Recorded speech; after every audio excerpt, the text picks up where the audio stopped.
We are now going to take you live to New York, where the mayor is speaking. Going into a neighborhood that's not their own. Unfortunately, a small number of people are creating a lot of violence, and it's absolutely inappropriate. Bill de Blasio, how could one, with their eyes, determine if someone's in New York or they live here, maybe they have a license from another place, they moved here a year ago? How do you quantify that?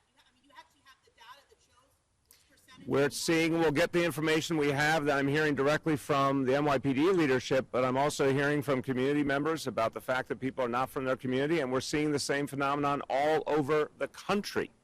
I've been in touch with fellow mayors today, and people are seeing folks come from outside their cities in to foment these protests. We're seeing people certainly coming from outside the neighborhoods that are raising the concerns peacefully and trying to create a violent negative situation with police. We can see it with our own eyes.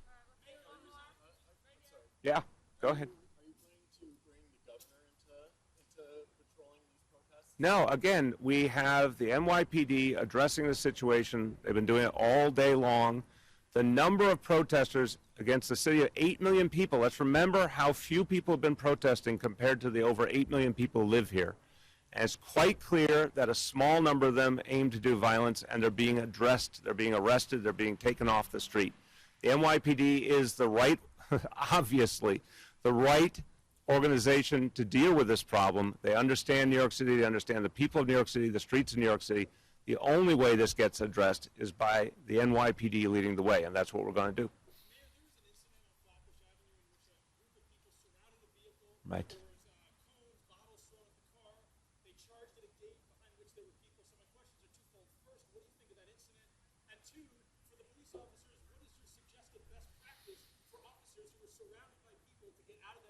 Look, I've seen that video, and I've obviously heard about a number of other incidents. It's inappropriate for protesters to surround a police vehicle and threaten police officers.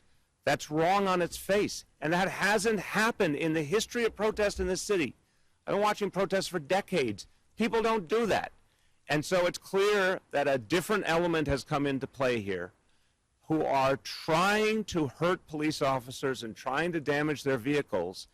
And if a police officer is in that situation, they have to get out of that situation. The video was upsetting, and I wish the officers hadn't done that, but I also understood that they didn't start the situation. The situation was started by a group of protesters converging on a police vehicle, attacking that vehicle. It's unacceptable. So the officers have to get out of that situation.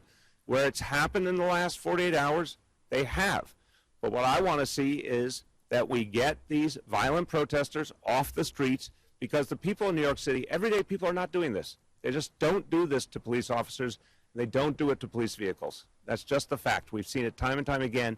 What real protest looks like in New York City, it does not look like this.